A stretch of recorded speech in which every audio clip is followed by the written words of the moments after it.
By the time Sony releases the PlayStation in 1994, there are 14 CD soundtracks featuring Uematsu's music in retail stores across Japan. The Final Fantasy games are now an established franchise, and Uematsu is one of the most respected composers in gaming. In 1997, Final Fantasy VII is released for the PlayStation and sells over 9.2 million copies in its lifetime.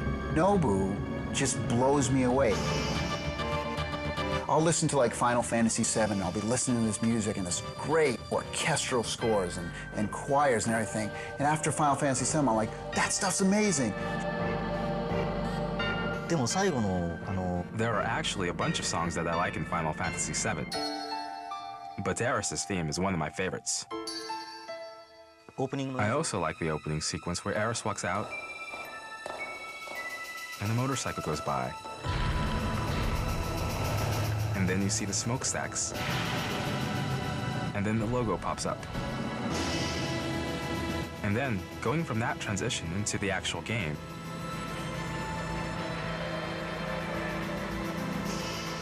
that part is something that I'm very proud of as a team.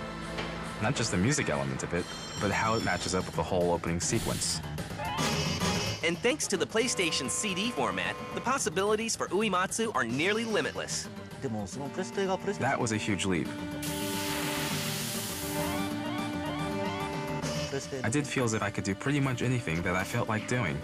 And it gave me a lot of freedom to implement different ideas. The influences from some of Uematsu's favorite musicians begin to show more clearly than ever. I don't know if I would call it an inspiration, but there was a thought that I had in creating this piece. The specific piece was Jimi Hendrix. Take Jimi Hendrix and mix that with Stravinsky, the Russian composer. And it might sound very extreme, but I wanted to know what it would sound like to mix those two. At the same time, I felt as if there was a common element, and the result is what you have in the end of Final Fantasy VII. And his soundtracks go from being movie-like to becoming something much bigger. First of all, the big difference is in the playtime. A movie is 2 hours, but a role-playing game like Final Fantasy is at least 40 hours of material.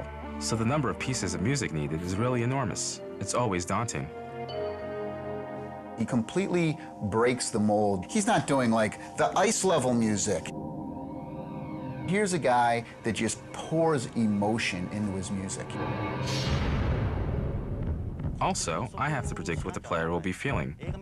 Unlike a movie where the audience has the story played out in front of them, in the case of games, the player decides, I think I'll go to this town, or no, maybe not. And when the soundtrack to Final Fantasy VII is released on CD, the results are stunning. The Final Fantasy VII soundtrack, there is no video game soundtrack in the world that has sold more copies than the Final Fantasy VII soundtrack. He's right up there with Madonna and Britney Spears over in Japan. When this guy comes out with the soundtrack, people are listening. Just when gamers think it can't get any better, in 1999, Uematsu creates another incredible soundtrack for Final Fantasy VIII. And then Final Fantasy VIII comes out, and I'm like, oh my God, the opening cinematic, and I'm like, I got goosebumps going on.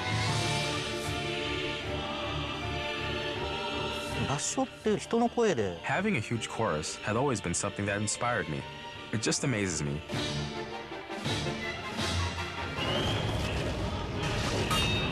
It is a big difference than just using instruments. Final Fantasy VIII is probably my personal favorite. And for the first time, Uematsu teams up with Asian pop icon Faye Wong for the song Eyes on Me. The single wins Song of the Year at the 14th Annual Japan Gold Disc Awards in 1999. It is the first time music from a video game wins this award. Once in a while, I will go to a CD store and I'll hear Eyes on Me playing in the background. I'd start thinking, oh, that's such a familiar tune. I remember listening to that song a long time ago. And then it will dawn on me, oh yeah, I wrote that music. The fact that Eyes on Me gets played all over the place is one piece that I'm happy about. In 2000, Final Fantasy IX is released. Uematsu composes 160 pieces of music for the new sequel. Nobuo also expands beyond games. He writes the theme song for the anime series Ah, My Goddess, and even contributes to albums by Japanese pop stars. But has the talented composer reached the peak of his fame?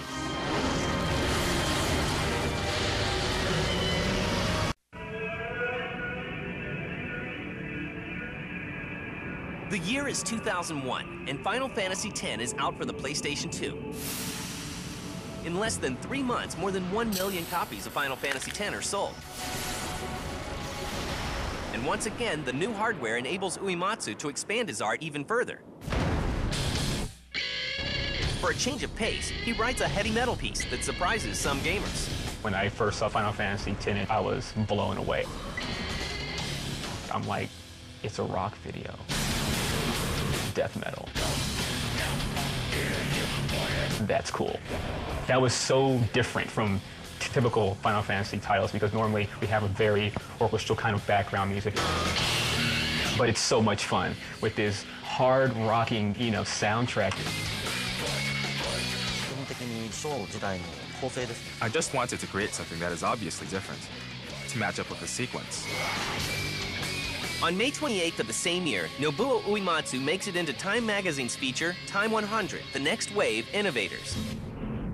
A year later, Nobuo's latest work appears in Final Fantasy XI.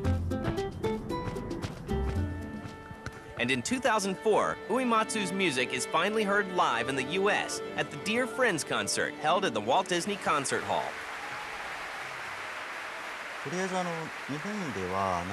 We've already done similar performances and had concerts in Japan, but this is going to be our first outside of Japan.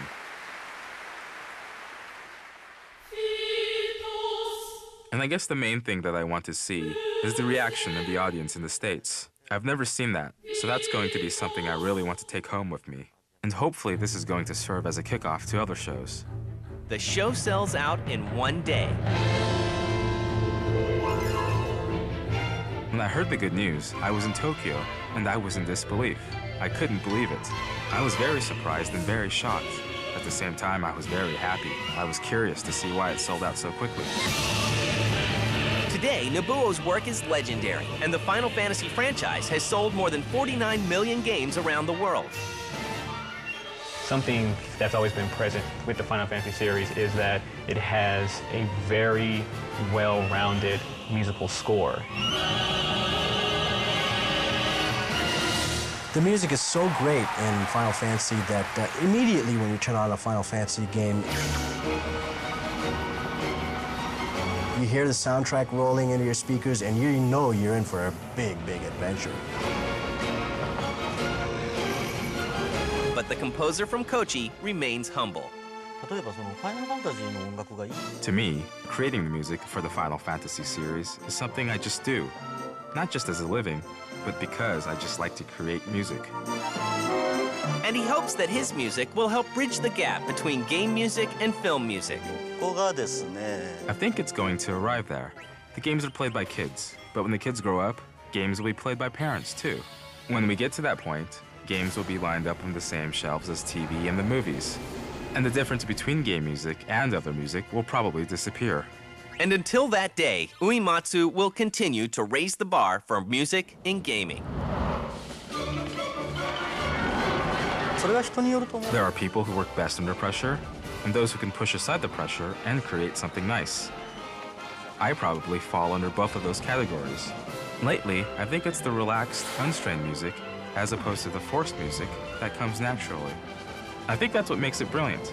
Not that I'm totally brilliant, just that I want to become so.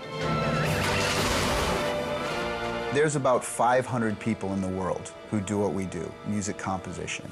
And I would have to say that Nobuo Uematsu's music is the best of the best.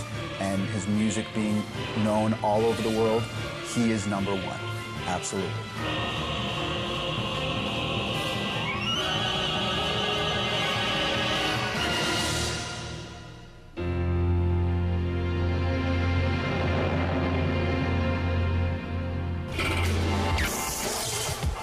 It all started with Easter eggs. Before you know it, I couldn't get enough of God mode. When I don't punch him in, I get a little weak. I thought you were supposed to go backwards in Pitfall. I can't even make it through 2 levels without infinite ammo. I can't remember a time when I didn't use codes. They made up the codes, I just used them. No one's gonna find out.